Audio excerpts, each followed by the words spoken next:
All right, guys, we're back today. Welcome back. I'm here with Mel. I didn't say that, but yeah. Hi, thanks for having me back. It's good to be back. It's good to have you back because I don't like recording by myself anymore because I feel like it's boring. So yeah. I have a couple things to talk about today, actually. Ooh, what we got? You tell me what you want to do first. So I saved this video on Facebook that I saw the other day because we haven't recorded in a while. So last week we had the election. Part of the country is struggling with that. So I came across this video on Facebook of somebody analyzing a new bill that they're trying to put in place that might quote unquote jeopardize our risk of owning horses or showing horses. And he made like a video analyzing the bill basically, and I watched it and kind of rolled my eyes. And then I also created a segment. I've been like collecting questions over the last like month called just like, is it appropriate? Like different things that we can ask. Is it appropriate to do this in the horse world, like pertaining to horses? So either one of those. But first and foremost, how is it being a duck farmer these days? Mel's a duck farmer now. Currently, yes. You want to update the listeners?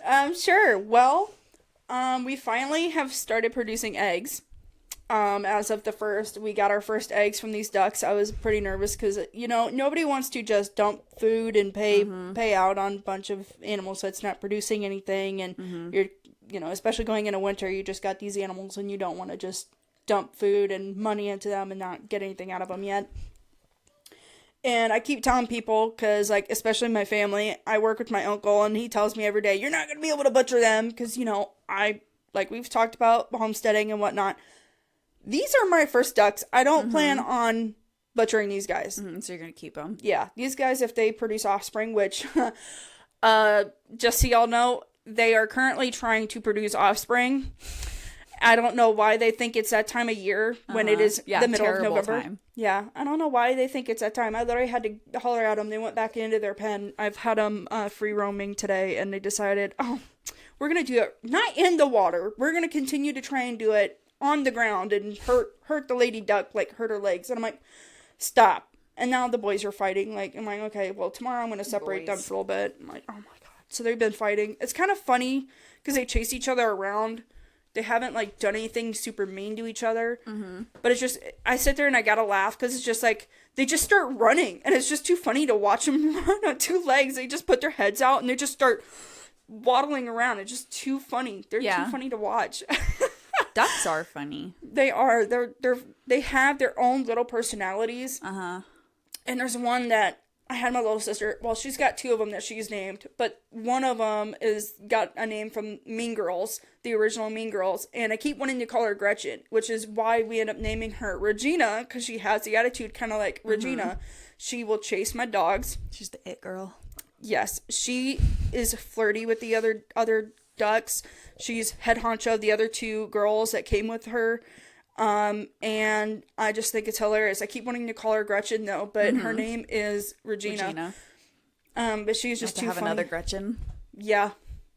I think when we if you have one that's really freaking stupid, you can name that one Karen. Yes. Actually, I thought about that today. Karen came into my head and was like, we're definitely naming one of these other ducks. So, spoiler. The one everybody likes, you can name that one Katie. Yes.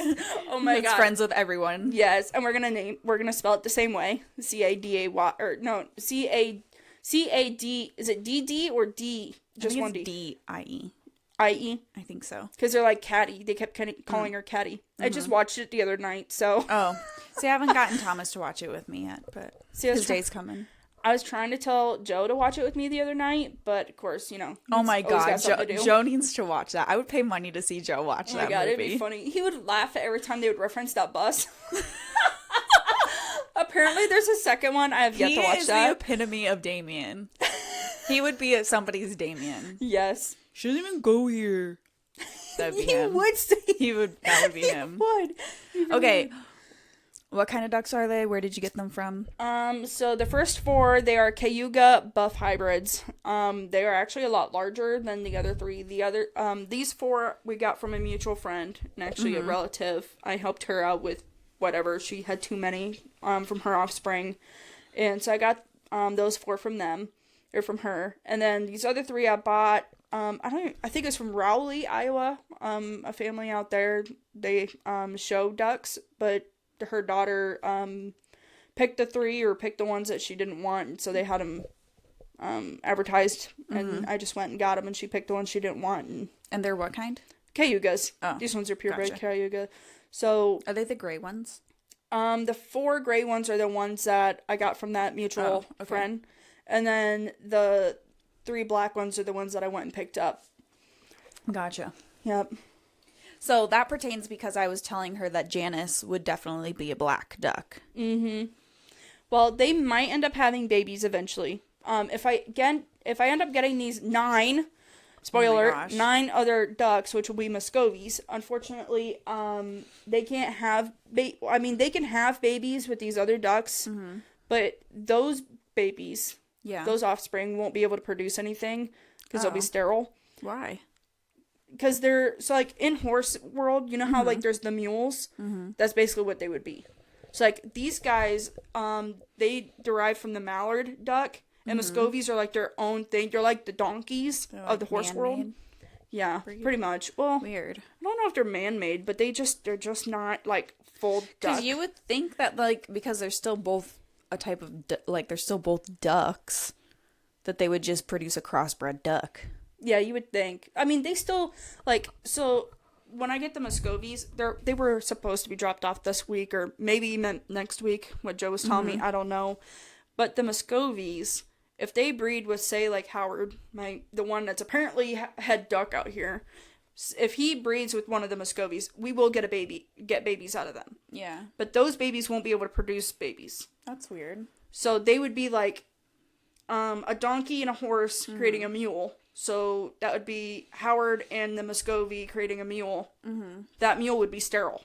Yeah. Yeah. So that mule can't create. Well, like, that makes more sense to me because they're like 2 different species creating like a cross species. But you wouldn't think just 2 different breeds of duck would do that. I don't know if, because everything I keep seeing is that Muscovies aren't really a quote breed. They're just like their own thing, because they don't come from mallards, I guess. I don't know where they come from, but everything I keep saying, they're like, they're not a mallard. So every other duck out there is a mallard, like they derive from mallards, but these guys don't. Maybe they're more like, maybe they more come from like geese or like that type of bird. That's group. what I don't think. know a lot about birds, okay? I just know that geese look like big ducks. Yeah.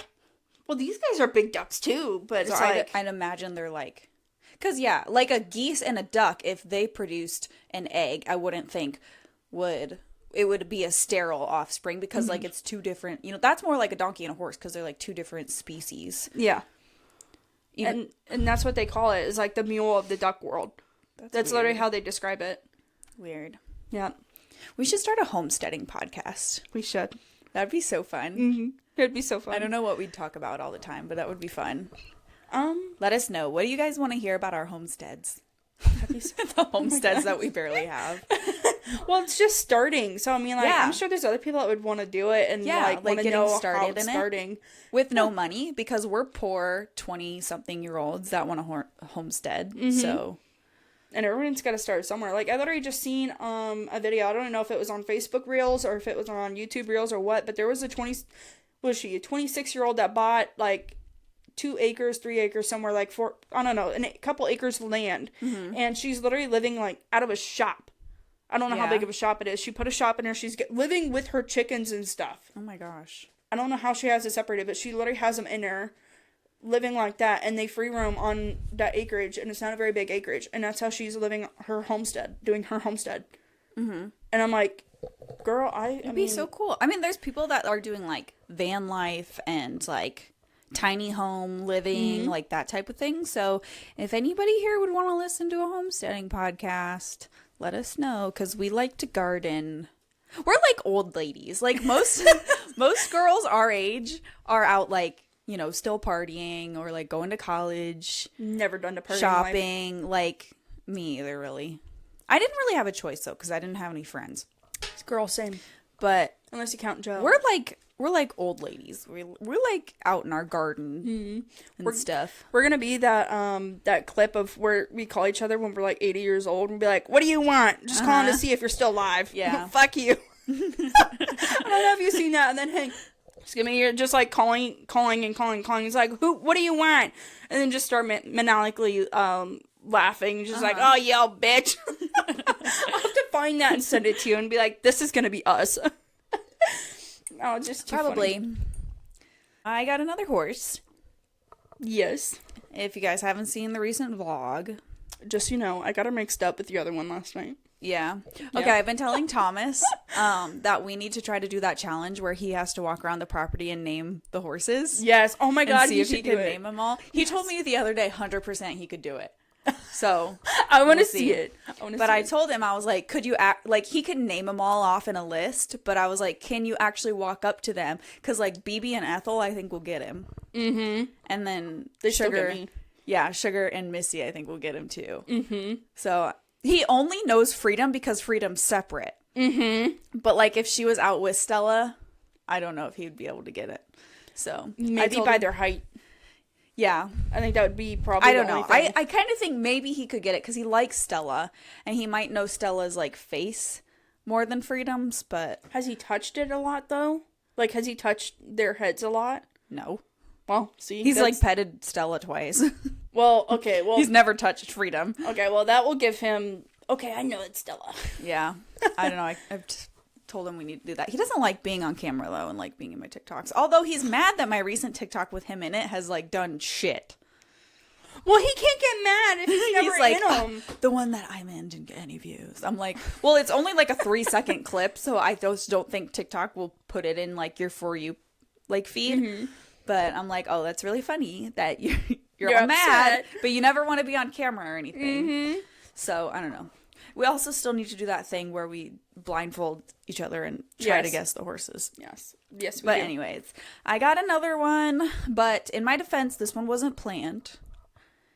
I think you say that about every I one know, of them. you're right. I'm like, actually, take that back. None of them were planned. But this one was for good cause. She was going to be put down if, like, nobody wanted her, and it sounds like nobody wanted her. So I have, like, I don't want to call her a friend, but, like, I know the girl that had her, and I saw her post her a couple times on Facebook, basically advertising that she was looking for a rescue for this horse. Otherwise, it was the end of the line for this horse. And she's only about 8 years old from the information she's given me. So I, like, kept my eye on it, and I reached out to her saying that, like, my business isn't a rescue by any means, but I've done a lot of rescue work. And so, you know, if you need a place for her to go, let me know. And she really didn't sound that interested. But a few days later, she was like, she just messaged me out of the blue and was like, yeah, so you'd want to come look at her? And I was like, yeah, I can. Because I didn't have any other plans for the next day. And she was like, are you going to bring a halter and a trailer? I was like, I sure can. So we went and got her. And she's very sweet. She looks a lot like Sugar. But yeah, her name is Mist. But I think Mist just doesn't, it's just not like a nice name. I think her full name was Easter Mist because she was born on Easter. Yeah, I've been calling her Misty.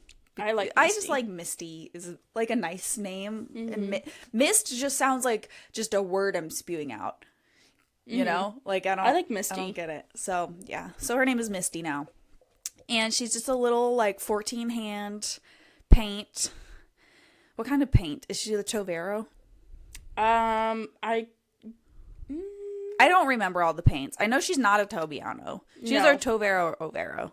No, because Tobiano would be Cash. So I bet she's the same as Cash. I thought Freedom was Tobiano. Oh well, maybe I don't know. Let's look it up. I would have to look at it all because I haven't really looked at. I didn't know there was that many different. There's 3 different types. There's Oviano, Tobiano. I know those 2, and that's about it. But I don't think I could tell you the difference between them, honestly. We're super well educated over here. In Yep. case you couldn't tell. Oh my god. I typed into Google types of paints and it just brought me up like art paints, like acrylic paint. Yep, you could tell Google doesn't know horse world. Okay, there's Tobiano, Overo, Tovero, I don't know how to say it, or Sabino. I mean. Sabino. Okay, yeah. Overo is what Freedom is. Yeah, I never remember Freedom to and say Stella. Tobiano, she's Tovero, which is mostly white with a few spots. Would that be Sugar as well then? Yeah, Okay. I would bet Cash is the same thing. Okay. Because Tobiano is Luna, where it's like equal parts white and brown. Okay. And then Sabino is, I don't even know. Doesn't really have a good picture, but Overo is like Freedom and Stella, like a lot busier. Oh, that looks exactly like both of them. Yeah. So yeah. So we're voting. What did we vote? Tovero. Yeah. So she looks a lot like Sugar. However, she has a black tail. And Sugar has a white spot tail. on her butt, like a round spot on her Oh, butt. does she have a bullseye? Yeah, that's how I can tell them apart. I literally looked for that last night, and she was over being friends with Luna. She gets along with Luna just fine. Yeah, Like, she does, but Sugar beats the crap out of her. Yeah, she's just like, Sugar's turned into a little bitch. Yeah. I thought it was kind of funny. I literally called her Sugar last night, and I was like, she was "Oh, being no, you're really not." nice to her the first couple days, and now she's an ass. I had to freaking yell at her the other night because she I'm not even done throwing the piles in. I've thrown like 2 piles in, and Misty kind of comes up to check one out. Sugar takes off after her and just keeps running after her. And Jeez. yeah, the one day I had to go in there, and I literally chased Sugar off because she was just being an asshole for no reason.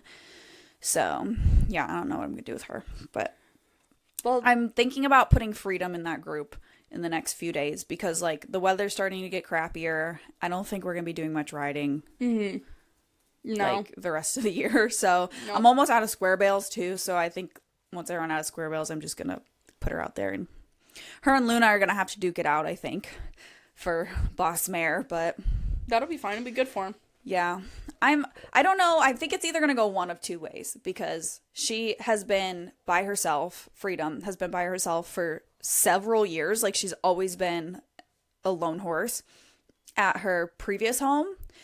And I just bought her a few months ago for those that aren't filled in. She was always alone for years and years and years. She was the only horse on the property. And anywhere else that she's gone, like she's been in her own pen. So she's not been in a herd for several years. So I feel like she's either going to get out with a herd and be like, oh shit, like I don't know what to do. And she's going to be the bottom of the herd. Or she's going to not know how to act in a herd and try to beat the crap out of everybody. Mm-hmm. And cause issues. But. Well, maybe, I don't know how soon you want to move her over into the other with the other girls, but maybe try when you have extra time, just walking her over and letting them meet over the fence. I'm probably gonna put her in the dry lot first, and while the keep other girls the others are are outside. out there. Yeah, Okay. just so they can. Meet over the fence like you did with Misty. Yeah, Probably a good idea, and then she can learn more about them too. And it's always a good idea to do that anyway. Just like for other listeners, like it's always a good idea to have them meet over the fence before throwing other horses in with. they say the slow way's the fast way.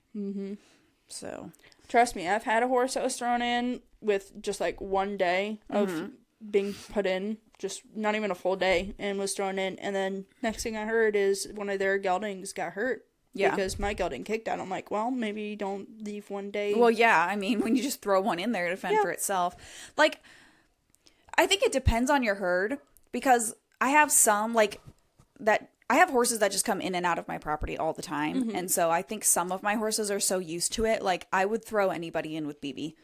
Oh, she wouldn't have a She's problem nice with it. to everybody. She doesn't give a fuck. And like when I threw BB in with Stella and Ethel, she walked herself right in between them up to the water tank, got a drink, and didn't even look at him. Yep, she didn't even care. And the other 2 didn't even care. They were like, okay, Cool. I don't know who this bitch is, but whatever. Like they didn't care at all. But like Freedom is just kind of a more of a high, I don't want to call her high strung, but just more of an opinionated horse. And so is Sugar. So I feel like just throwing them out together might cause some bucking and kicking issues. So I think it just depends on your group. Definitely. But I think that definitely And the is bigger true. your herd is. Like at most boarding facilities, they try to integrate them slowly because they usually have big pasture herds. So, Yeah, that time, like I was using as an example, yeah, it was a bigger herd. I think most of them were geldings too, with my gelding, and yeah, it was a bigger herd, and just left them in there for like not even a full day, and then just tossed them out there, and then yeah, like what? yeah, Like with Misty, when I brought Misty home, I just left her in the dry lot for a few hours because like when it was just Sugar and Luna out there. So I'm like, she's probably just going to be the bottom between those two because those two are friends. So there's not a whole lot of dynamic going on there. But the more horses you have, the more dynamic there's going to be that they're going to have to try to figure out where the other belongs. Yeah. And I'm pretty sure in that scenario that who my gelding was duking it out with, pretty sure was the lead gelding out of that group, from my understanding. So I'm like, he was probably getting his ass chewed for something, or like getting chased around. What I hate is that like some places, like when you're like say your gelding kicked at the other and hurt it or something, they come to you like it's your fault or like that you need to do something about it. Yeah, that's actually what happened. And then they were telling people that my gelding was like not abusive, but was aggressive, is what they were saying. My gelding was aggressive. I'm like, what are you talking about? Like, what? I don't know. But it was so long ago, so it's like whatever. And I'm good. As far as I know, I talked to them. At least I try to talk to those people. But one of the barns that we were both at, I had 3 of my horses at the time. I think I only had 3 or 4, and they were all out in the pasture too. And the boss mare of the herd had a big gouge on her leg, and the barn owner had pulled her out that day to go to a show, and she saw the gouge on her leg and was like, sent me a picture of it and was all like pissed off. Blamed your horses for it? She was like, if my boss mare is getting beat up in the pasture, we have a problem. And I was like, honey, for one, we don't even know that it was my horses by this text. Being my horses were new there, they probably got into a tangle, but secondly, what am I supposed to do about this? Like, yeah. I was like, what do you... So she sent me the shitty text, and I was like, what do you want me to do about it? Like, I didn't even know what to respond. Like, I was like, what am I supposed to do from here? Like, even if I was there, what am I supposed to do? And then a few days later, she apologized for sending that text because she watched, I think they had a camera, like, on their back porch or something. And she says she watched the camera footage of her horse coming up to mine, biting her on the ass, and then my horse kicked out at her. So she was like, so it was totally my horse's fault. And I was like... Yeah, because her horses do no wrong, so she just made the automatic assumption. Yeah, I was like... Even if my horse did it, like, what do you want me to do? Like, they're all out there together. If you didn't want them out there with yours, like, all you had to do is say that. I was like, I don't know what you want from me. She does, like, this is, when horses are out together, and I know you've watched this person before, because you and I have talked about this person, watching Rick Gore on YouTube, or, was it Think Like a Horse, I think is his page.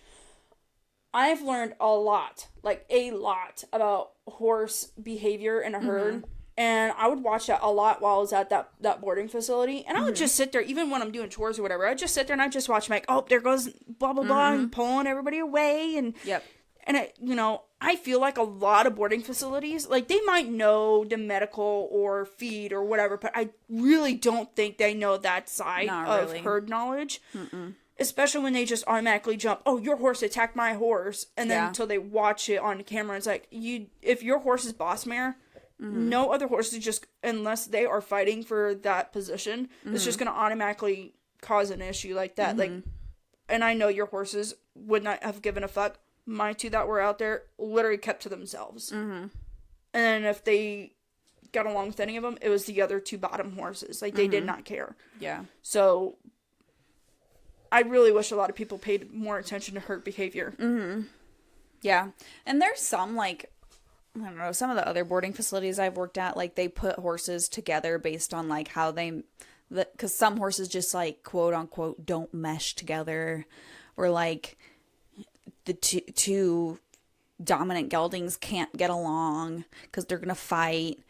And I'm just like, you haven't let them fight for long enough then. No. Because they will figure out who's the boss and who's not. Or they will find their separate groups and manage their own separate groups, just like stallions would in the wild. They'll find their little herd and their little herd, and they'll keep away from each other until they, cross boundaries or whatever. But every time people do that, I just roll my eyes. But I also don't own $50,000 horses because I think that's just me. Let me find this video on Facebook about the guy rambling how we're going to lose our rights to own horses. I keep seeing this thing floating around on Facebook. And, they were talking about this even before the election went on. About taxes and small business stuff going on. And how you need to go in and change this or that. Or you need to pay this and that. Or you're going to be charged, was it like $500 a day or something? I don't know. I would have to go and find it again. But they're talking about something for small business owners, and you need to really pay attention to this because you're in trouble if something, I don't know, something along those lines. I think I shared it at one point because it's another horse owner. I don't think she runs a business. I haven't seen her post anything about running a business, but just a few things that I had seen, and just a few things I've noticed before the election even happened and had me confused. And it's like, where are you getting this? Yeah. Yeah, it's the first thing I've seen. It is on Facebook, and it's from another horse person. But I know there was things going on with jackpots, and this has been happening for a while, where some people can't even use their cards or whatever to pay for their entry fees, and it's not from their bank. Their bank, they've called. Oh, I think I saw something about this. Yeah, and this is a separate thing. Like, they were talking about that. Their card, it's saying it's going through. They called their bank. It happened like 3 times. And their bank is saying, well, it's not on our end. It's higher up. And it's like, well, it's my money. Why can't it go through? Like, this is how I make a living. This is how my business runs and stuff. So maybe it is part of it, but I don't know the connections on how it works. But they're like, I spend my time and my money going into these horses for my business, and this is how it turns out. Like, I spend all this on my horses, this is how I get money back, and blah blah blah. I take them and run them in these barrel races and whatever else I do, and now you're not letting me spend my money to run them. Why isn't it going through? And it's apparently higher up than the banks. So yeah, I feel like it had something to do with their point of sale system. Oh, okay. I don't remember. The one girl I saw, like you were saying, like, it wasn't her. Something higher up in her bank wasn't allowing the sale to be made to her, wasn't allowing her to pay for it for whatever reason. And it wasn't like the salespeople's fault. Like, it wasn't the rodeo's fault either. Like, they weren't getting the money to their end for some technological reason. It wasn't going through. But yeah, the girl was pissed. She was like, I've worked for this money. I want to spend this money on this. Why is my bank not letting me spend the money on this? And I think she might have been a trainer or something, too. Yeah. Jeez. Sorry, that was loud. Okay. So this video was posted by Michael May on Facebook. So we're just going to listen to it and dissect it a little bit.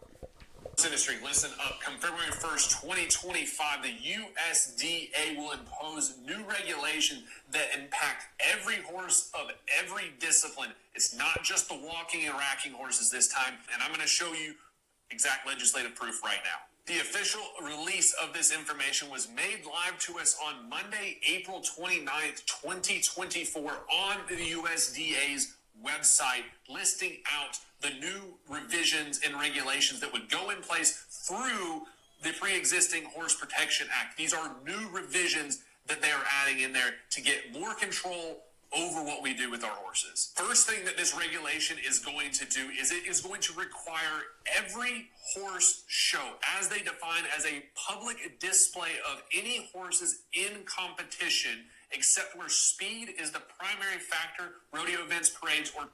Okay, so that's every horse competition where speed is not a factor. So our barrel races, our speed shows, that type of thing. Trail rides.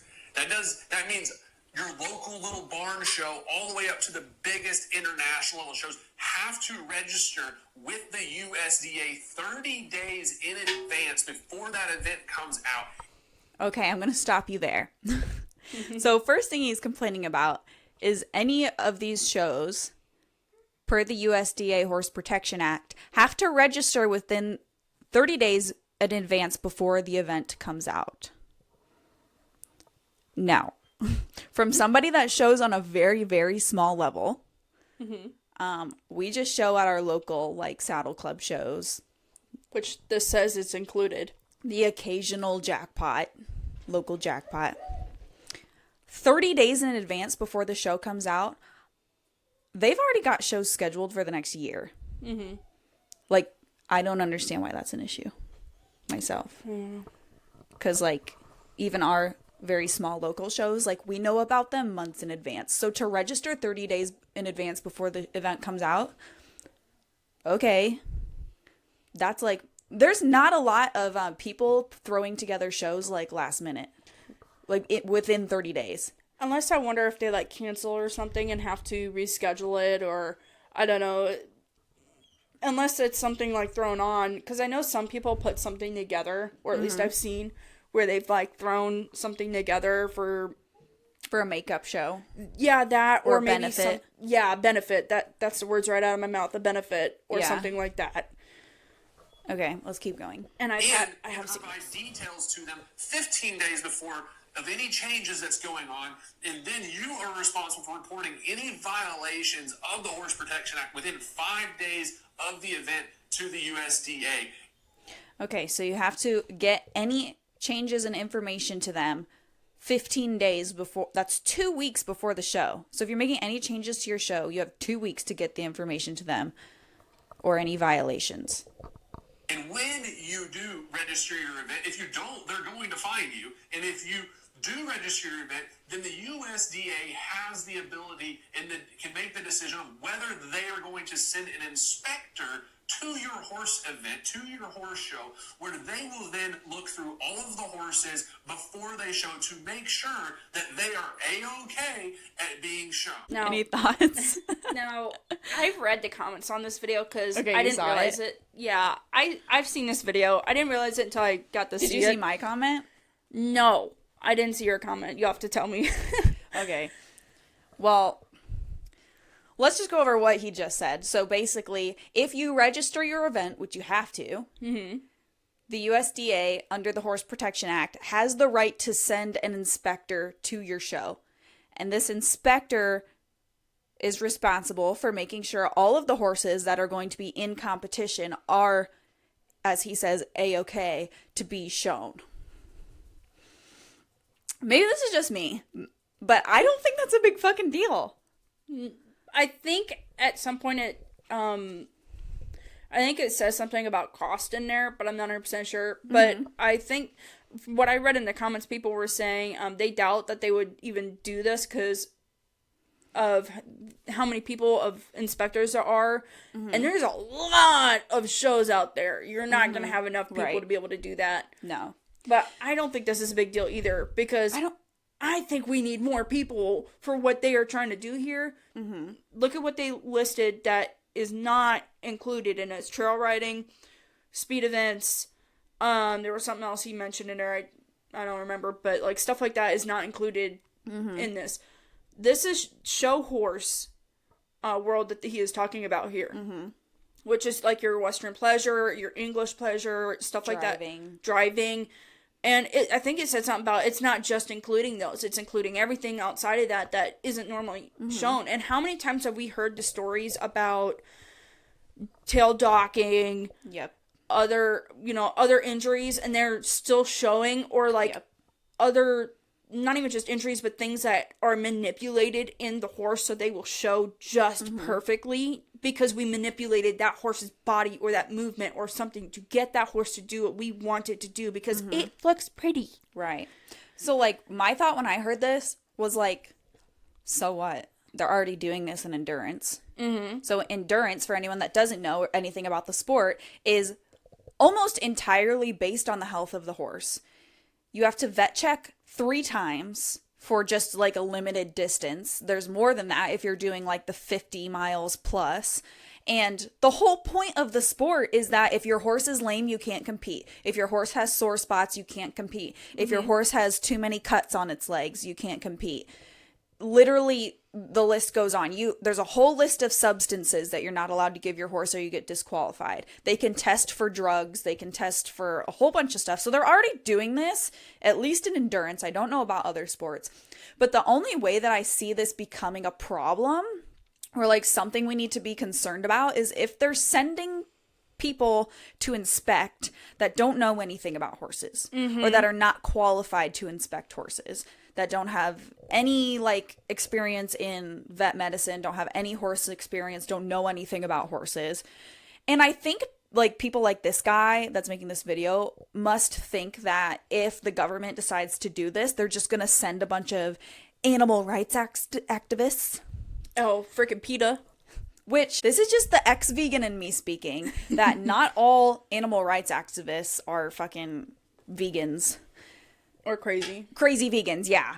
No. I think there's a lot of animal rights activists just in the horse world that are advocating for proper care and treatment of horses. So I feel like if there's an inspector coming to shows to make sure these horses are healthy and well taken care of and look like they are capable of being shown ethically, what the hell is the problem? There should be a problem.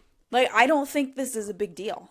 I don't either. And maybe I'm overlooking something. Maybe we're just too naive to see like other points of this matter. So if anyone has a different opinion on it, comment down below. But in like my horsemanship practice, like care of the horse is what's most important about the sport, right? So like if you're docking your horse's tail or nerve cutting their ears or, you know, nerve blocking because they're lame, then that's on you. Like, well, somebody should be inspecting that, because some of the comments on this video brought in some very good points. Was that these inspections and some of these laws have come in because of the big lick performances, the big lick shows with the racking horses, that they put the big blocks on their feet and they're all dramatic because there's so much cruelty that goes on in that sport.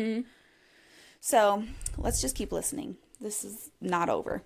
And this leads perfectly to the next significant change that the USDA has made, and that is the elimination of what you call DQPs, or designated qualified persons. And these are people that breed associations and other entities would appoint to be basically a self-policing individual, to making sure that people that are showing these horses have not breached the Horse Protection Act. None of us want horses to be abused, and so DQPs were put in place to basically allow there to be official self-policing of those. Okay, so he's talking about the DQPs are the qualified individuals, and this act wants to eliminate those. So that allows people that are not qualified to be able to be these inspectors. But I don't know. Personally, coming from like a state where we're from Iowa, so we're so ag involved, I don't think that would even be feasible. No. I could be wrong. They might do it anyway, but I don't think that would ever come to fruition, to just appoint anybody that wants to do it that doesn't know anything about that makes no sense. Totally necessary. We need to be self-policing in our own industry, but now the USDA has eliminated that and said, no, we actually are going to send our own trained inspectors to your horse show, and we'll tell you if you're up to our standard or not. And I don't want you, but the last thing we need is people that know nothing about our horses coming in and telling us if we are playing by their own government rules that they think is in the best interest, when we know that their entire agenda is being pushed by animal extremists that do not want to see us actually riding horses, owning horses, doing anything with horses, when we actually include the fact that in the full interview that I had with David Duquette from Western Justice, the USDA lead veterinarian said that they could see how riding a horse could be an act of soaring. So speaking of that, let's look at the definition of soaring and realize just how close we are to potentially losing this entire industry. Okay, I would like to see the statistics, or like where we're getting the information that this is all led by animal extremists. You know what I mean? Yes. I just get really tired of people blaming everything on like whatever animal extremists are, or anyone that cares about animals being like some awful rights activists for animals. See, like, here's an example. I'm all for the care and benefit of animals, but, like, I'm gonna bring this back up, you know. I also trap. So, what does that make me? Because I kill animals in a way. I also fish, I hunt. So, but I want to do it the most humane way possible. So, it goes for the same thing. I want the health and the security of the animals as any animal, for any animal, for horses, whatever. That doesn't make me an extremist. No. You know, like just because people care about the health and well-being of like animals in an industry doesn't make them extremists. Yeah. I would say most people in the equestrian world are animal rights activists, and I don't know. I feel like that term is overused, and it's used like in a toxic way because there are some people that like are crazy and ruin it for everybody, but I would say the majority of them are not that way. Right. USDA defines soaring as the practice of intentionally causing pain to a horse to make it move with an exaggerated gait. And I just want... Okay. That's the definition of soaring, which he's claiming that the veterinarian that was spoke to about this considers just riding a horse soaring. But from what they just explained, riding a horse intentionally causing pain to exaggerate a gait, that doesn't meet the definition. Like just riding a horse sitting on its back, asking the animal for any type of movement is not intentionally causing pain to exaggerate a gait. So even if the veterinarian said that, that's still not correct. That's not factual information, because not everybody that's riding a horse or competing in a competition is asking for an exaggerated gait. Like us riding endurance. Our goal is to complete the course or complete the trail within a time frame with our horses in good health. There's nothing exaggerated about it. You know what I mean? Yes. The question here, and then I'm going to show you how the USDA is even taking this even further into telling us how we need to train our horses. And I shit you not, they are. Because if you think about a horse show, how does a horse show work if it's not a speed event? We do things intentionally with our horses, put bridles on them, put polo boots on them, put skid boots on them, put different shoes on them, right? To keep our horses comfortable, to allow them to do their jobs as comfortably as possible. That is our intention in using the tack and equipment they use. But that can be subjective because someone else can go based on the definition of sport. No, you're intentionally doing that to cause pain. When it's like, no, our intention is to take the very best care of our horses. And why do we want to take care of... I feel like that's not subjective, though.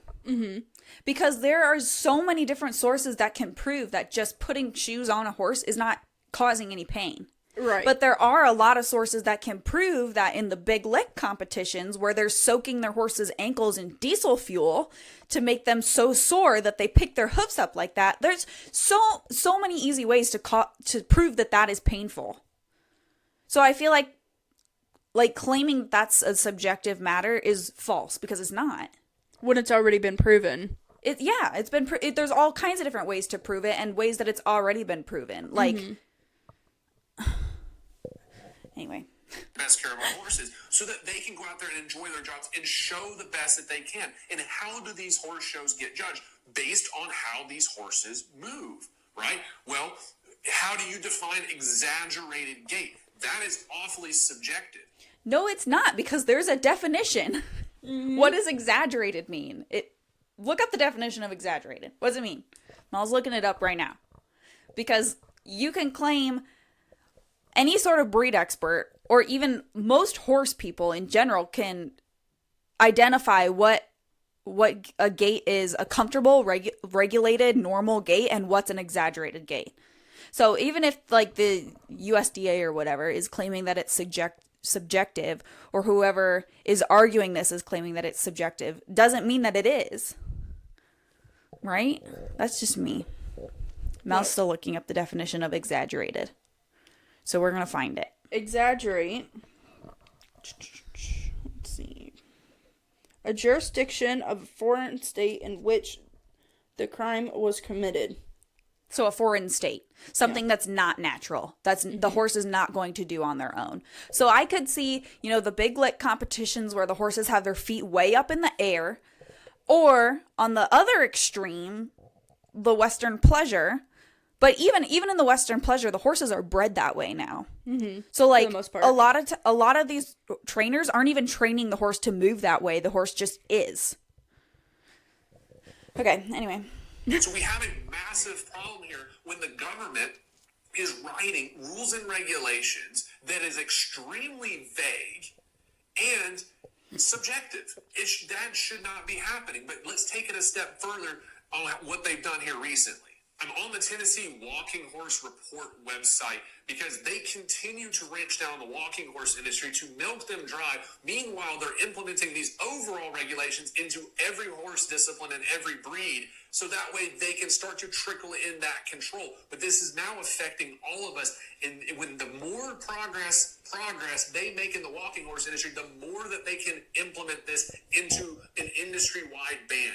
And it's already proving because they've already shown their cards and they're doing it now. So here on their website, under the ban of action devices in pads, this particularly says here, the ban of action devices in pads, that specifically pertains to the Tennessee Walking Horses, which you just said, which is the big lick competition where they put those massive blocks on their feet.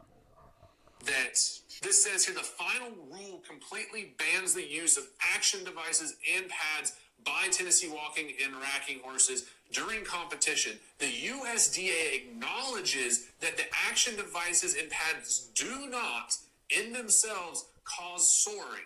But the USDA argues there is a disproportionately high incidence of soaring in the Tennessee walking horses who compete using device and pads.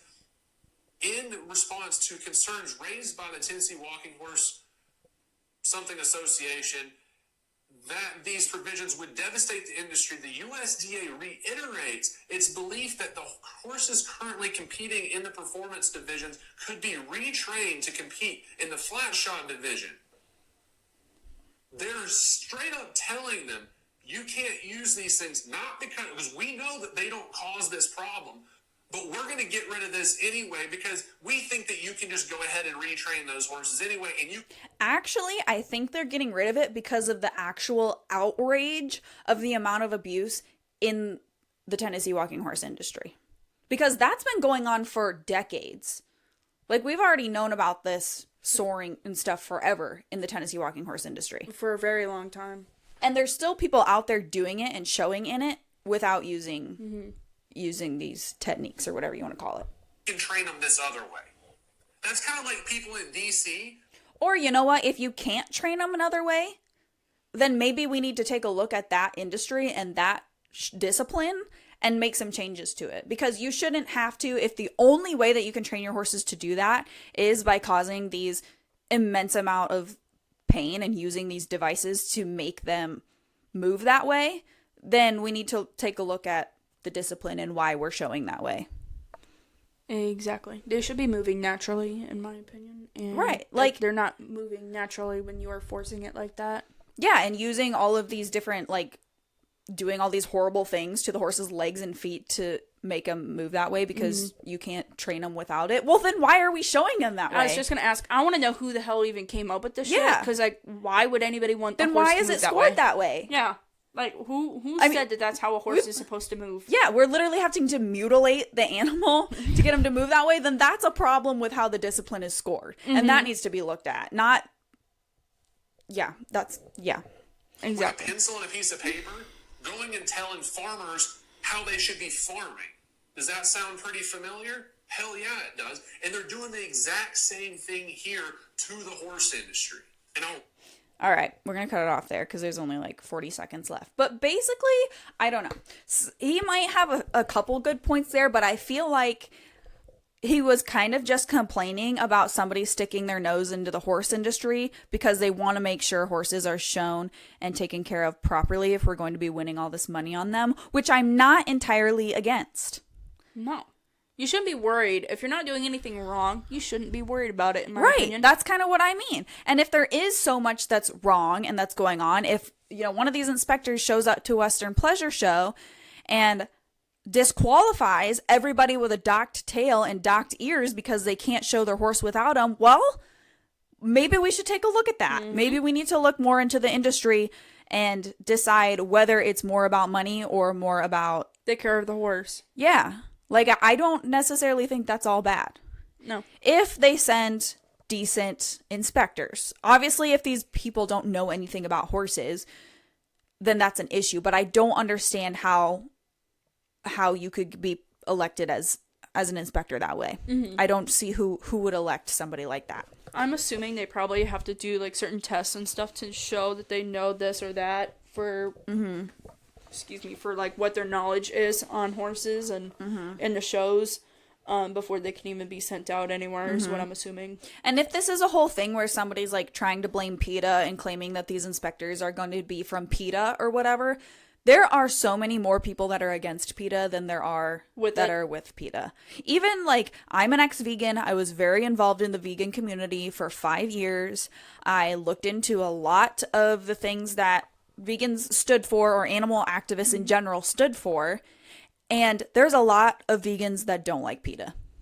There's a lot of animal rights activists that don't like PETA because PETA is very like publicity and like money driven, and they'll do like stupid shit and do illegal shit. Oh, just like walking onto people's property and letting their animals out. Yes. And yeah, stuff like that. Those are people that PETA endorses. And even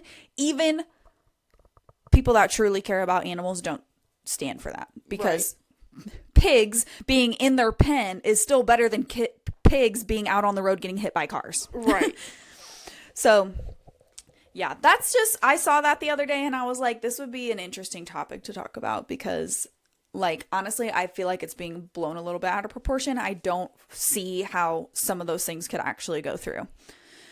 Maybe they will. Maybe I'm wrong. Well, that's, like I said in the comments, that's where I'm seeing where people are like, I don't see how they're going to have enough people to be able to go through, because there's like hundreds or thousands of like little shows here and there throughout all the little states. shows. And honestly, I feel like if they do get people to do this, they're not going to give a shit about the little shows. No, and they're going to be going to the Quarter Horse Congress or the World Champion shows or the horse races in Tennessee. They're going to be going the to sanctioned shows. Yeah. Like all of the like, giant breed shows. NBHA shows. Well, no, not NBHA because that's barrel racing, but like all the point shows. Shit like like stuff like things. that. Because that's where a lot of the abuse is.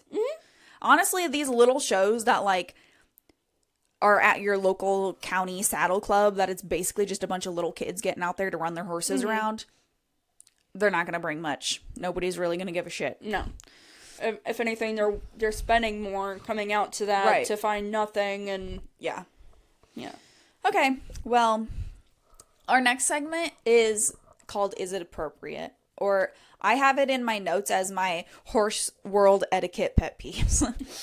But these are just some things that I have been thinking about the last couple months that I just put a question in my notes. So I'm going to ask Mel some of these. Oh boy. So she can give her input and then we'll talk about it. That's never good. Okay. First question. Should you correct somebody else's horse? Do you have a situation on that one? No. Oh shoot. Just should you or shouldn't you? You don't have any kind of scenario with it? Nope. Oh. I mean, I have because I've. Or is it appropriate to correct somebody else's horse? I think it kind of depends, but probably not. But like, I have because they have ran me over. So like, if you're gonna run me over and put my safety at risk, then yeah, you're not gonna get away with that. Like, I'm sorry, but no. But I also have dealt with horses for like what 9 years. So I kind of know how to discipline them on that. Yeah. So if you don't know, probably shouldn't be. Yeah. I would say in most scenarios, yes, it is appropriate to correct somebody's horse. Not all of them, because you shouldn't like correct somebody's horse when like they are handling their own horse. Right. But I would say if you're in proximity of the horse or you're handling somebody else's horse, if it puts you in active danger, then there's there's reason to be corrected, right? Because I've worked at too many facilities at this point, and we've worked with too many client horses that just don't have the manners or the awareness, or just, they have a lot of issues. And I just don't tolerate my health being put at risk because your horse is a fucking idiot. So, and like at the boarding facilities, like bringing in other people's horses or the barn owners' horses, like I'll correct them too, because if you're going to pay me to work at your barn, your horses better not try to kill me. Exactly. And that was one of them. Before that, it was before the one that you and I were at.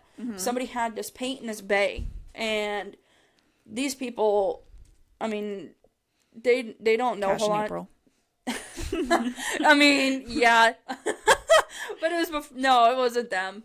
But these people, they had like they're actually a lot bigger, a lot stockier. But these people, like they're older. They don't really, I don't know. Oh, I know who you're talking about. Because you can find pictures. And we rode with them once. Yes, and we were like, you and I were talking. He's like, honey, what are you doing with your saddle pad there? And it's facing the wrong way, and like sitting too far back. Like, we yes, were them. low key judging them from afar. Yes, but not out loud. I boarded with them. Like, we boarded the same facility, and their horses were freaking pricks. Like, yeah, you try, because they would be stalled, and you try to bring them in, they literally pushed you over. They pushed on the gate that you'd latch. You'd bring one in.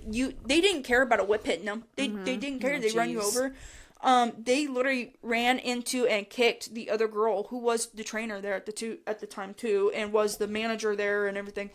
Ran her over, kicked her, pinned her against the wall. They about did the same shit to me. Unreal. I was trying to work with them a little bit, but the owners, they're older, and they, I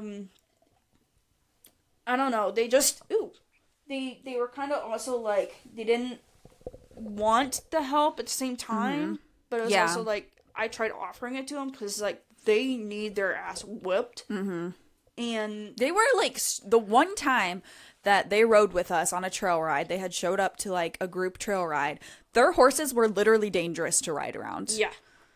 Yep. That's how they were. They were like, it was one of those steer clear of those horses situation, because they had no control over them. Because they're not disciplined. Their horses were literally like kicking and trying to take off and like going opposite directions of everybody else. And like they were just on their back, holding on for dear life. Like, those horses would have been fine if they actually, like, gave a fuck, but they didn't, and that's the thing, because they don't stand their ground when they're pushing and shoving, when they're literally leading them. I've watched them lead those horses, and it's literally like walking a dog, and the dog literally walks around your feet. It's basically that, and they don't care. They're like, oh, stop it. Oh, stop. It's like, what are you doing? This is a 1,000-pound horse that is literally, like, gonna kill you. Stop. I have never said to my horses, like, oh, stop. I'm like, knock it the fuck off before I beat your fucking ass. Yeah, like, I've done that exact same thing. I'm like, oh my god. Oh, it drove me up. When I was shadowing with the farrier I worked with last year, this is when I decided I don't want to be a farrier for a living, because we had so many clients that their horses were absolute assholes for the farrier. And it was just like these old ladies or whatever, and their horse would literally be kicking at the farrier, and she'd be like, oh, you turd. I'd be like, oh my god. I'd be fucking cussing my horse out right now, sending him around in the lunge line, like smacking the shit out of him, whatever I needed to do to get him to knock it off before my farrier gets hurt. And the farrier that I was working with was like a 65-year-old man. So like, couldn't really afford to get hurt by your prick horse, but you're just not going to do anything about it. Yep. Your horse doesn't care if you call him a turd. No. In case anyone didn't know. Your horse doesn't care if you call him a turd. Half the time they don't know what you're saying unless, like, it's certain words that they literally know. So. Okay, how about this? Is it appropriate to point out if somebody needs to correct their horse? Ooh. So if somebody's horse is acting up and you see it, is it appropriate to point that out to them, that you should correct that, or no? I mean, these are hard questions, because, you know, you can come off as like a biatch saying that to someone, be like, hey, I wouldn't let my horse get away with that, or let your horse get away with that. I think it would depend on the deliverance, but yeah, you should probably, if it's something that's out of hand, then yeah, you probably should say something. I would agree. If it's something that's actually very dangerous or is getting out of control, I might point something out. Even if the person doesn't like it, I think it still might be appropriate to do so. And this came to mind because a long time ago, this was probably 8 or 9 years ago now, we rode in a parade, in like this little small town parade. I rode with a friend of mine. She rode soccer. And there were these other girls that we knew riding in the parade, and one of them owned the horses, and then she just like had some friend riding with her, riding her other horse. Didn't ride horses. Clearly did not know what she was doing. She was just riding this horse in a parade. I was just gonna say, what? Yeah. Already like a red flag right there. But the horse she was riding was like kicking and trying to bite any other horses around it. And my friend like looked over to her and said like, you should correct that or something. And the girl kind of looked at her confused, and she was like, you should correct that. Like, that's going to get somebody hurt. And at that, like, she said it politely. She wasn't aggressive or mean about it, but she was like, you should do something about that. Because it's, especially if you're going to be in a public place like a parade or even at a show or anywhere, and your horse is like kicking and like attacking other horses, like you could get some little kid hurt. If a kid walked out into the street and your horse is busy kicking at some other horse, somebody's kid might get in the way. And that's a lawsuit waiting to happen, right? Yep. It's not worth it in my opinion. So could be a hospital bill waiting for you right there too. Yeah, for sure. If you want to get sued to pay somebody else's hospital bills because your horse just kicks at people or kicks at whatever it doesn't like, not cool. So I feel like it's appropriate if it's really, really, really necessary. If somebody's just riding their horse around in their arena by themselves or grazing their horse out in the lawn and their horse is fucking dragging them around, like, you shouldn't let your horse drag you around. Well, no shit, bitch. I'm trying not to let it. That type of thing, like if someone's minding their own business with their horse, not my problem. Your horse is fucking rude or whatever, like, then it's like, I don't know, just mind your own business. But okay, next question is, should you feed somebody else's horse ever? No, unless you are literally asked to and you have like the stuff telling you what to feed it, because you don't know what that horse is allergic to, and you don't know what that horse has, like a specific diet or something, because you can make that horse colic. You can make that, you can kill that horse for all you know. So I had a client a long time ago that told me, she brought this big gelding to me, and she said it would really annoy her because her neighbor was a really sweet old man, but he would come over to the fence line every day and feed her horse Oreos. What? Oh my god. Sweet horse, like, probably didn't do anything to him, but like he was kind of fat, and she was like, yeah, my neighbor, I really love him, but he likes to feed him Oreos and pisses me off. That's kind of cute, though. Like, I'm not gonna lie, funny. that's kind of cute. It was funny because it's an old man, probably so harmless doing it. However, you can really make somebody's horse have some bad habits doing that. Like just feeding them treats and stuff.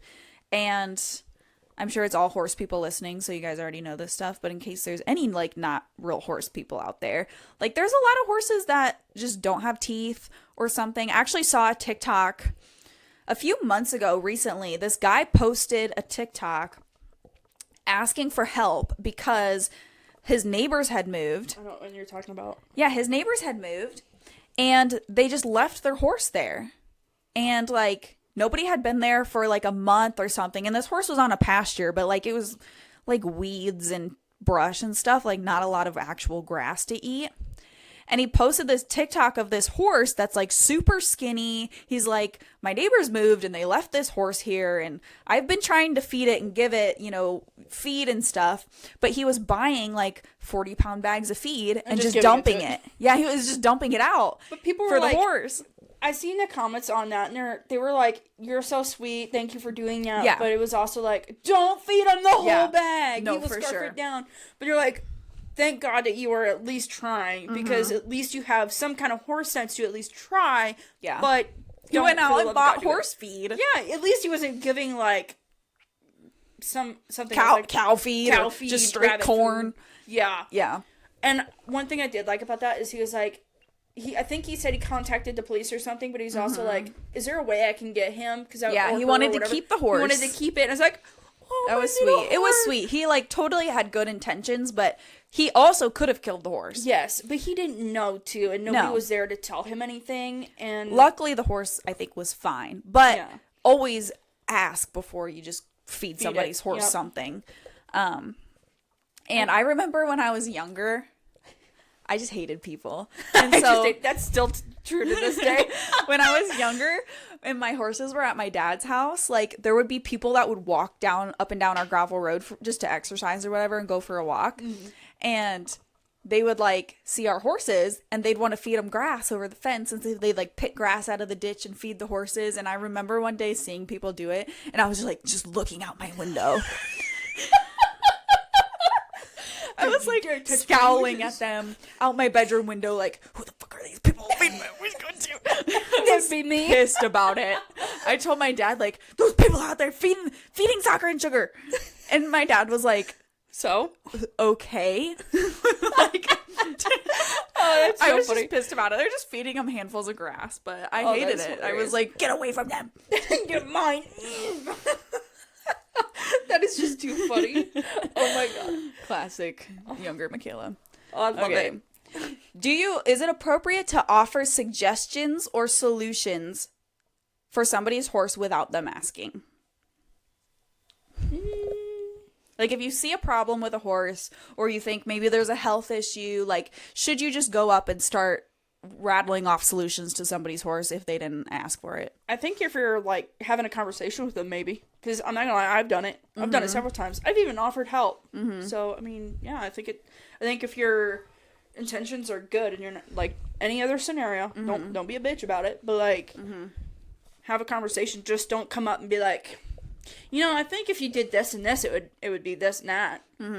But like, have an actual conversation. And So this is where I run into a little bit of crossroads, because for me, being somebody that offers training services and offers, like, I don't call myself a horse trainer like I'm some big shit, but I But you are. find myself like not really knowing if I should offer solutions to somebody's horse or not, because I have a lot of friends that are not my clients.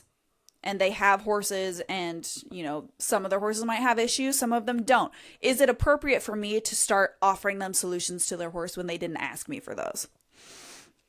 And so I try to be very careful about it. And if somebody asks for my opinion on their horse, or if they have questions or like want my input, then I'll give it. But I try not to unless it's asked for. But that's just because I am considered a trainer. Like, I don't want people thinking that I'm here to analyze your horse or to train your horse for you all the time when that you didn't ask for it. right. And then I've also, on the flip side, I've been that person before, where it's like everybody older than me thinks that they've got horses figured out left and right. So they think they have the right to analyze my horse when I didn't ask for it. And that sometimes can get annoying. The way I see it is, if you have the knowledge, why not share it? So, But like, sometimes it's like, I already know what the problem is with my horse. I don't need you to like give me a whole spiel about what's wrong with my horse when I already know and I'm already working on it.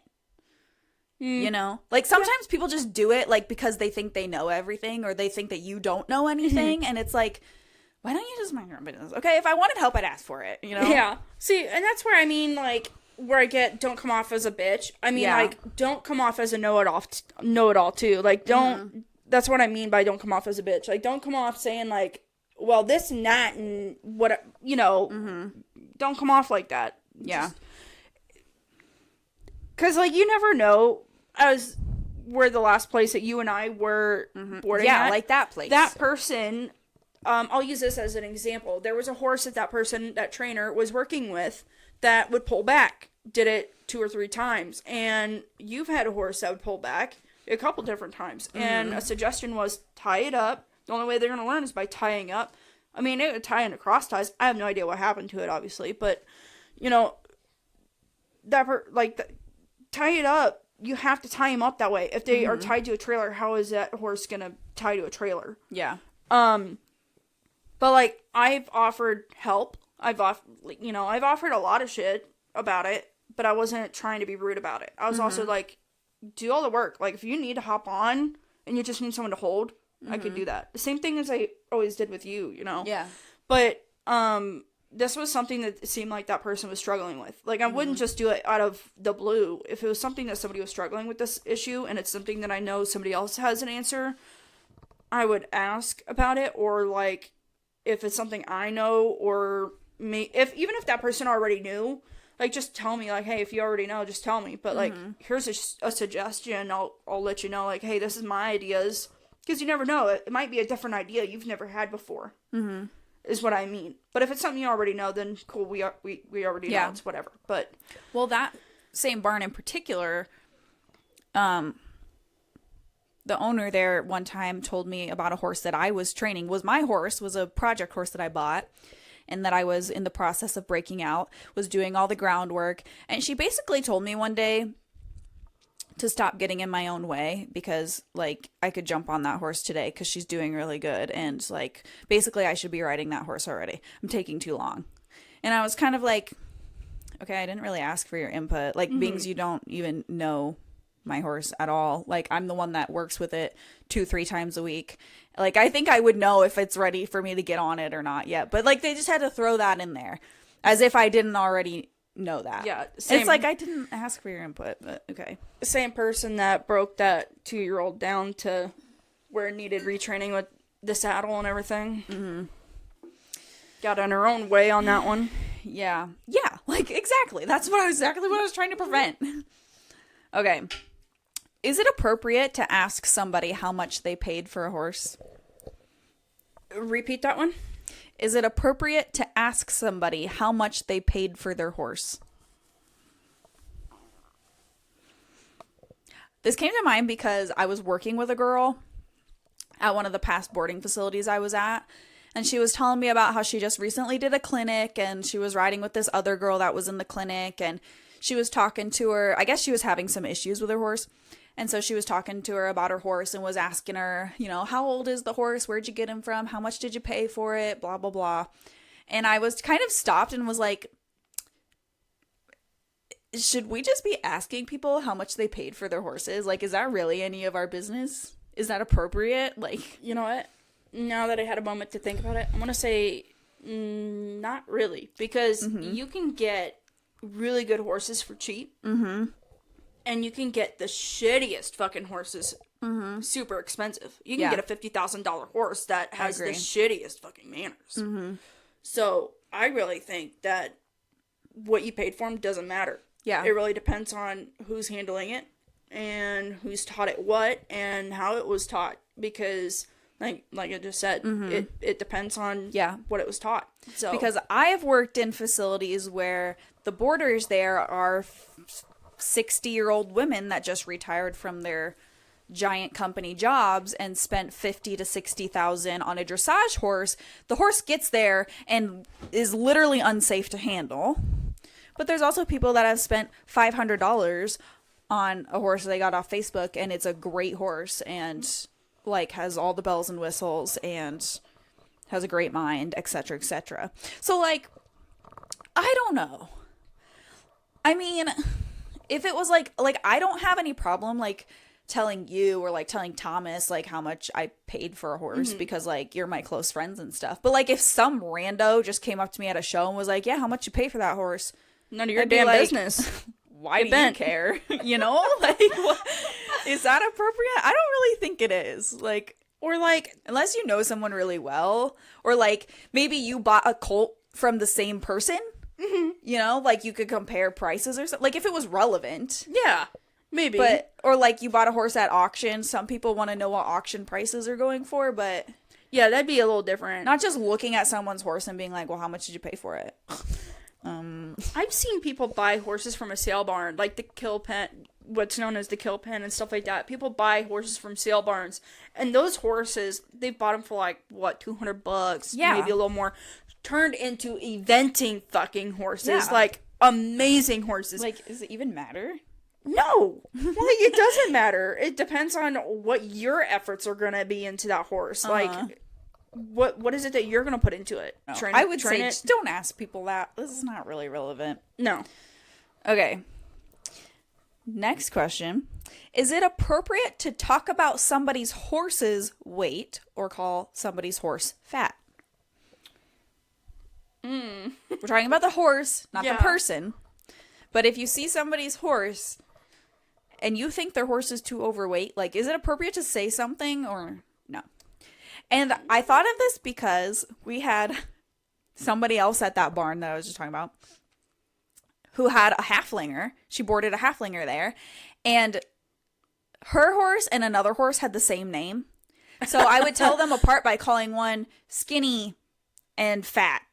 You know? Well, that's not... I don't want to say their name. Yeah, no, that's I don't want to say their don't say it. The horse's name anyway. But I would call one skinny horse and the other one fat horse. And she would get like, she'd always get all offended. Like, oh, my horse isn't fat. And I'm like, you literally own a halflinger.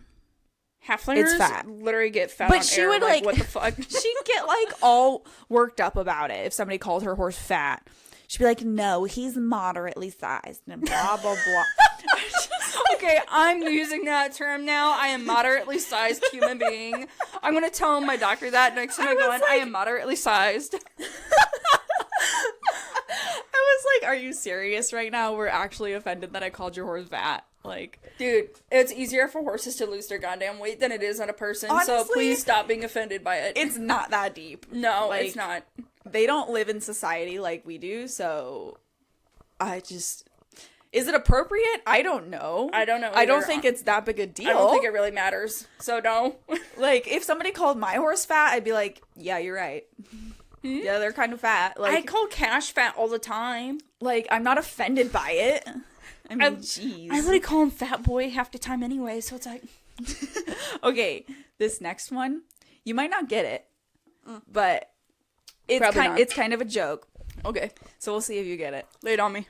Is it appropriate to call somebody's horse a $2,500 piece of shit? Do you get it? Yes and no. Explain.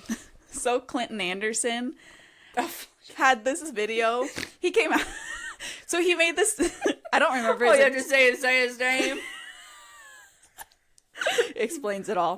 Pretty much. He had this Instagram reel come out about him, like, because he keeps his horses in stalls. Mm-hmm. They don't get turned out.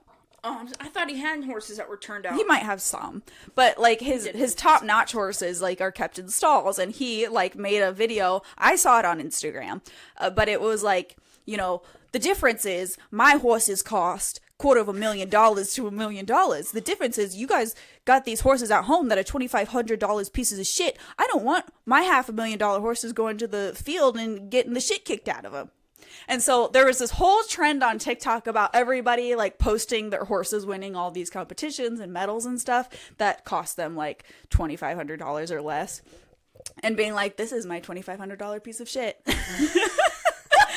So I had to put on there, is it appropriate to call someone's horse a $2,500 piece of shit? You know what? Just because it made such a big statement and everything, yes. Yeah. Oh my god, that's amazing. Oh my god. Oh, I'm not a Clinton Anderson hater either. I actually don't mind him at all, but I'm mixed.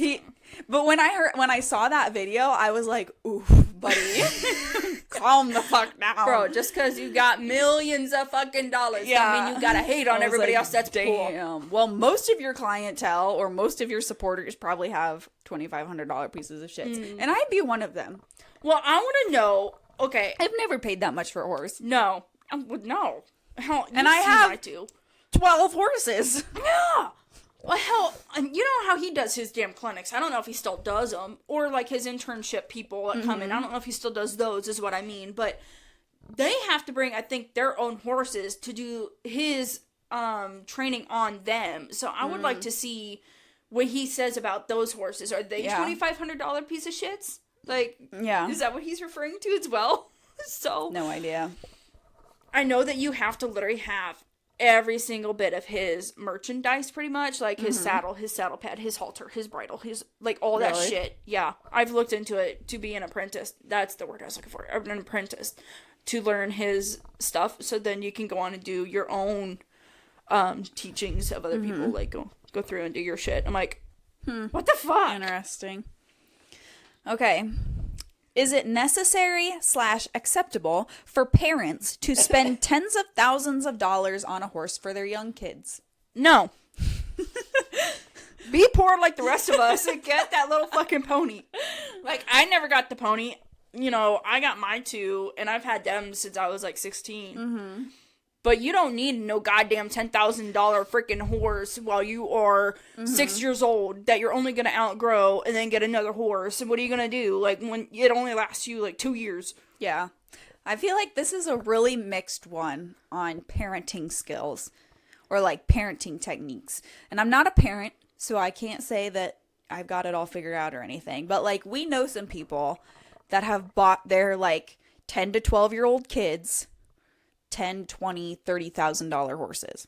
I actually there was one at the barn I just left that they bought like a $30,000 dressage horse for their high school kid. What? And I was like, oh my God. Like, that's a new car right there, dude. What the fuck? Yeah, I guess, I don't know. I'm torn on it. Like, would I have liked that opportunity? Fuck yeah. I would have loved to have like a finished horse that like I could have gone on to make a lot of money with and like really improved my riding skills with.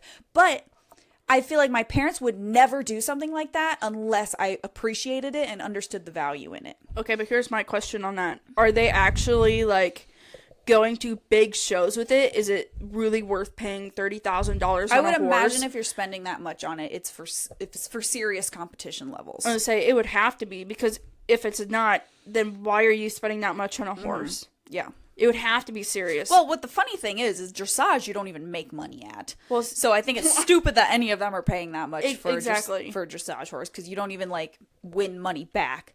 Whereas like barrel horses and stuff, like you're at least going to those events and you're winning money while you're there. Mm-hmm. And jackpots, depending on where they are, they're not that much back either.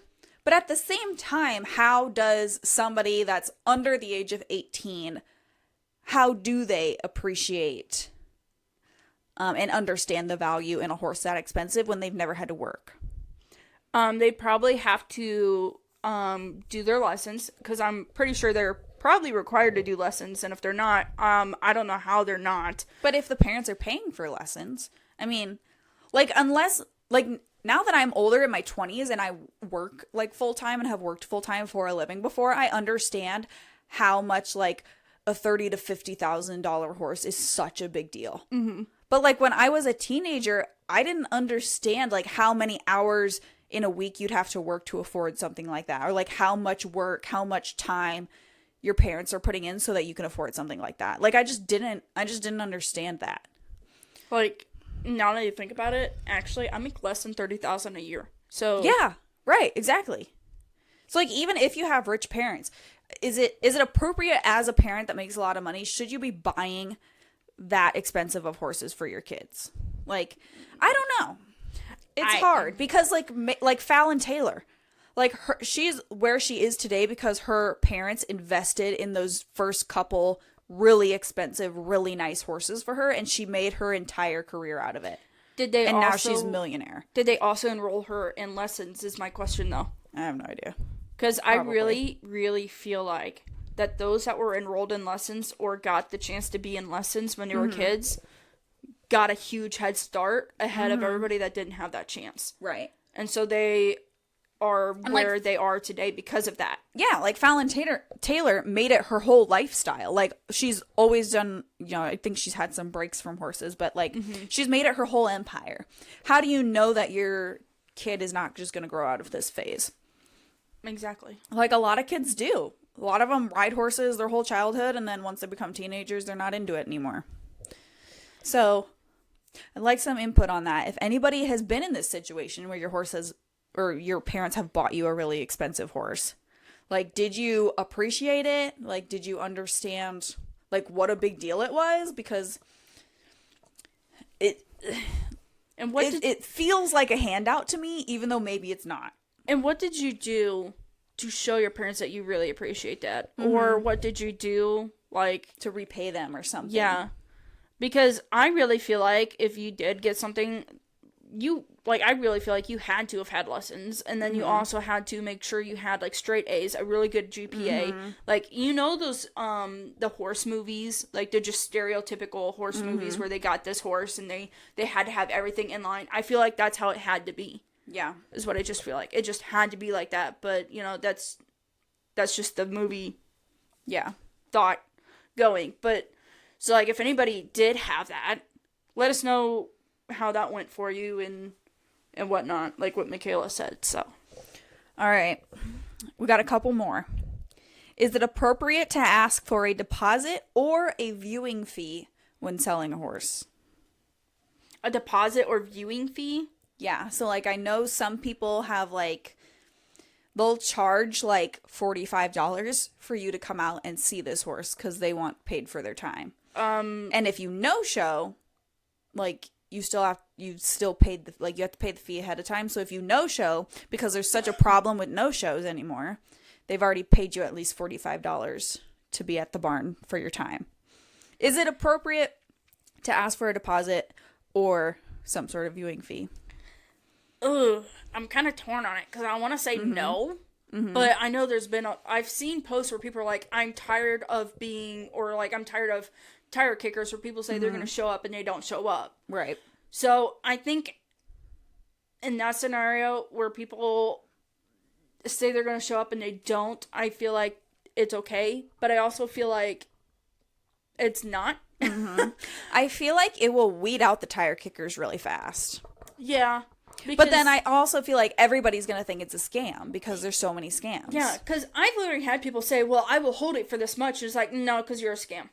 I will not PayPal you. I will not Venmo you. I don't use any of those anyway. I use PayPal very, very rarely. I use cash all the time. Like, cash is king, in my opinion, which reminds me. But I have, cash is king.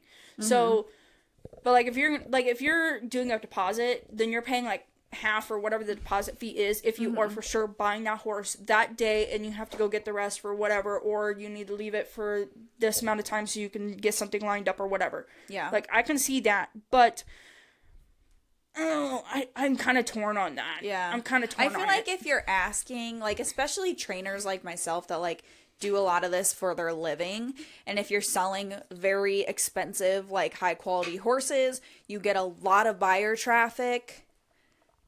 To weed out your tire kickers, I might start asking for a viewing fee ahead of time. If you message me, you're serious about this horse, you really want to look at it, send me $45 for this weekend and you can look at it. Or if you no-show, at least I still got paid for my time because I don't have time to waste. Especially if you took time off of work for that. Because I know some, like you have another job that you have to do. Yeah. So, which I totally understand that too. It's just, like you said, some people take it as a scam. I've taken things as a scam where they're like, well, I need this amount to hold it for you. It's like, yeah. What do you mean? I haven't even set up a time for When it. you have a profile on Facebook that's been active for 2 weeks and has no pictures and information on it, probably not appropriate. There's some that have been active for like 2 years, but there's like hardly any pictures on it. I'm still sketchy on it. Yeah, it's like, I still don't even mess with those.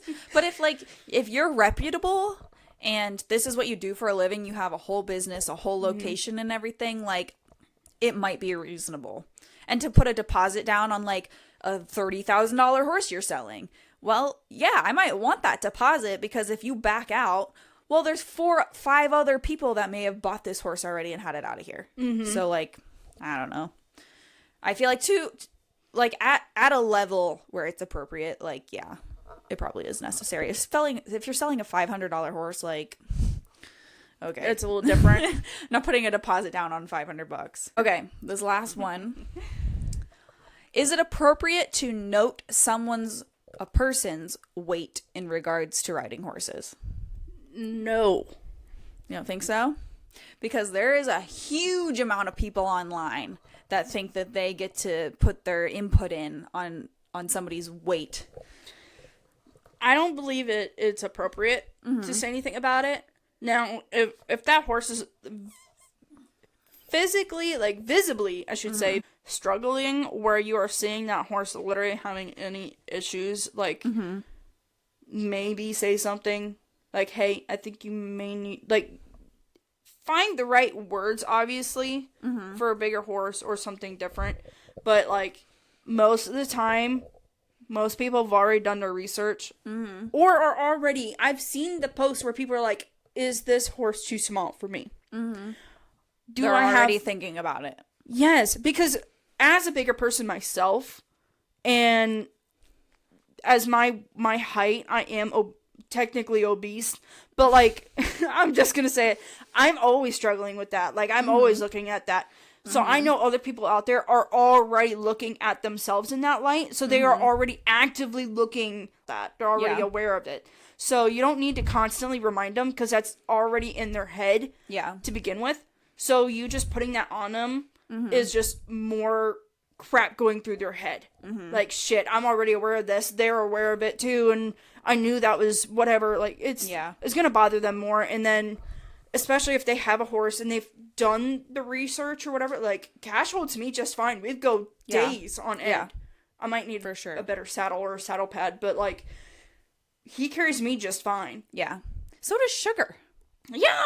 Like, which I'm surprised about. Like, I'm honestly, not gonna lie. The way I feel about it personally is, if it's not, like you said, visibly causing the horse harm or pain, shut the fuck up. Like, obviously, if you see a 250-pound man trying to ride a little pony around, not cool. No. Because that's, like, an extreme size and weight difference. Yes. But, like, I think there's a lot of people that think, like, anybody over 150 pounds, like, shouldn't step near a horse. And that anybody that weighs more than that is just abusing horses, and horses shouldn't have to deal with that, and it's not the horse's fault that you're a fat fuck or whatever. And it's just like, okay, people, sit the fuck down. There is a horse that's the appropriate size for every size of human. Like Thomas, my boyfriend just bought a draft horse because he knows he likes draft horses. But personally, if he ever wanted to get into riding, I wouldn't put him on any of my horses. He's 280 pounds of mostly muscle. No, so you don't look it. No, he doesn't look as heavy as he is. I was going to say, honestly, I feel like we were probably closer in weight, but I have dropped, but I feel like I've gained it back. But, like, I was going to guess he was closer to what I was, so... To me, he looks like a 240, 250 pound man. Yeah, that's what he looks he's like. closer to the 280 range. But regardless, even people that are heavier over the 250, like, they can still ride larger horses. And I think that people do, like, really exaggerate the 20% rule. Because the 20% rule is like 20% of the horse's body weight. So, like, the average 1,200 pound horse should not carry anyone that's over 240 pounds. I think that can be bullshit. Well, because Sugar is a 900 pound horse. Whatever you weigh, you don't have to say it. Yeah, but she carries you around just fine. I think she'd carry around my dad just fine. Yeah. I mean, if the horse is not visibly struggling, and the thing is that horses are mammals just like we are. And I've always said, if you go for a run every day with a 20, 30 pound weight in your bag, like You're in a backpack, get used to it. Every day it'll get easier because your stamina, your muscle, your abilities will grow, and the horses are the same way. Yep. I saw a post on Facebook the other day of a man, a big guy, riding this very young horse, probably a 2, 3, 4-year-old horse. And they were barrel racing, and somebody took a picture of them, which is also, I don't think that's appropriate. No. And posted it online with his face blurred and asked the question, like, is this man too big for that horse? And a lot of people actually came to the guy's defense in the comments, saying that it looked like a very soft run. He wasn't running in full bore. The horse was clearly green. And he was probably a trainer, just taking him around the barrel pattern. If you're not, like... That guy probably wasn't the horse's owner. That wasn't going to ride him forever all the time, not taking him on 4-hour trail rides or anything like that. If you're within the horse's abilities, to me, it's fine. And I think horses are capable of a lot more than people give them credit for. Oh, absolutely. Absolutely. I mean, like Sugar, I've put 250-pound women, like, that have come for lessons on Sugar, and she will tote them around just fine. Like I said, I'm not putting those people on her for a long trail ride up and down the hills. But to just putz around the arena, she's fine. Yeah. It ain't gonna hurt her none. Yeah. But with the weight limit, what is it, the 20% rule? That's the general Is rule. that including the tack, too? I think Because so. I thought it Yeah. was. See, because when I was younger and I'd look into that, I was always wincing at that. Because I'm like, I don't think I would qualify for this horse or that horse. I'm like, I'm going to have to go up a horse. I never thought I'd be able to do a quarter horse because of what my weight was. Yeah. Like, generally through high school, I was about 180 some odd pounds throughout high school. And even throughout weightlifting, that's about the same weight that I was. And you know what? Weight and muscle is a lot different than weight and fat. I used to work I still kind of work there sometimes, at a trail riding ranch. And we would have customers, a lot of times, they would have to check off if they were over 240 pounds so that we could fit them to a horse appropriately. But if those people came in and we got a look at them and they're a 300-pound football player that has good posture and can hold themselves up and support themselves, we might fit them differently to a horse than, say, a 300-pound, very round individual that clearly did not have good posture and would just slouch and basically just be a dead weight on top of the horse. So it's definitely different. Like, weight is not just the only factor. Like, you have to look at the person as a whole. So, like, with me, I know my doctor, and I'm going to go in a little bit personally here. My doctor has made comments about my weight a few times, and she never has for a long time, but I have other medical issues, like my migraines and stuff, so we're trying to figure out what it is. I think I may have figured some of it out recently. But anyway, you know, I'm built athletically. Like, I have wide shoulders, wide hips. I'm built, but I do have a belly. I mean, I think that's where I carry most of my weight. I have thick thighs. Like, my legs always had the most strength. Not so much now because, you know, I've had a horse take out my knee, so it hasn't been the greatest. But that's where I always had my strength. Never had as much upper body strength. But I can ride just fine. And only in recent years is when we've talked about my weight. I have lost weight, so I've told you what my weight is, so I'm not going to share it because they don't need to know. But, like, I have lost weight, which was actually really made me feel good, but I've been eating a lot more sugar lately, so it's getting that time of year. It's Thanksgiving time, you know, we're all going to be packing Getting it our on. winter figures on. Yeah, you know, we all are getting ready to hibernate for winter, so, like, we're getting our winter bods on. Right. So, but, like, I'm probably going to pack it back on, but I know I've never had a problem with riding, but, like, every time I see pictures of when I'm riding, I'm like, oh, I hate that shirt on me, because I just see my belly, and I hate my rolls. I hate it. But, like, some pictures, it's like, oh, you can't see nothing. I look good. Yeah. But it's like, the way I carry myself and the way I stand, like, I can carry it. I just don't think, unless somebody is clearly causing their horse harm, like, just keep your fucking opinions to yourself. Yeah. Like, if the horse is clearly fit and is carrying somebody well and is not, like, there's no problems visibly being caused in front of your eyes, like, don't fucking worry about it. Right. Horses are incredible animals. They're incredibly resilient. I know you were talking about you were helping with a 2-year-old at the last barn you were at, and you were very concerned that you were going to be too heavy for her. Yes. I literally told I literally told you, you're not fucking too heavy for that horse. She's 1,100 pounds. I literally told the owner and the barn owner, same person, when we were all riding that night. I told her, I'm like, I feel like I'm gonna break her when I got to finally ride her. But she's like, well, you technically can. And I'm like, I don't think you're getting what I meant, but cool. Yeah. But, like, I literally felt like, because she's so much thinner than what my guy is, like, what Cash is. So it was like, oh, I'm gonna freaking snap her in half. But I think I still have the video somewhere of me riding her, and like, I felt very, very proud of myself because I got her to trot the prettiest freaking trot, and I don't know if said trainer got her to do that pretty trot. Yeah. So it's like, I guarantee if I had more time to ride her, I could have got her to do the pretty lope. Yeah, probably. And I'm like, if you would have let me fucking do it. A lot of people, too, like, they look like they're too big for a horse based on their length, but they don't actually weigh that much. Like, for me, a lot of people would say that I'm too big for Sugar because my legs are long on her because she's a short horse. Because you have long legs and a short torso. Yeah, and Sugar's not a big horse by any means, but my weight is not a concern for her. So, like, am I actually too big to ride her? No. I just look long on her. Mm-mm. See, I told, like, I don't know what we're gonna have to get for him eventually. Yeah. But I would love, like, when my guys come home to get another horse. Obviously, I'm gonna get another one for my own things. She's taking Luna with her. You think so? You can fucking have her. I told you can have her. If you need something to ride, just take her with you. I might. Because, like, I don't need this many spares. But I need one for Joe to ride, because I'm gonna force him to ride. He might need, like, a bigger quarter horse. So I don't know when I'm gonna get him. But... All right, we got to wrap this up because my computer is dying. But thank you guys for listening. Let us know if you have any more ideas.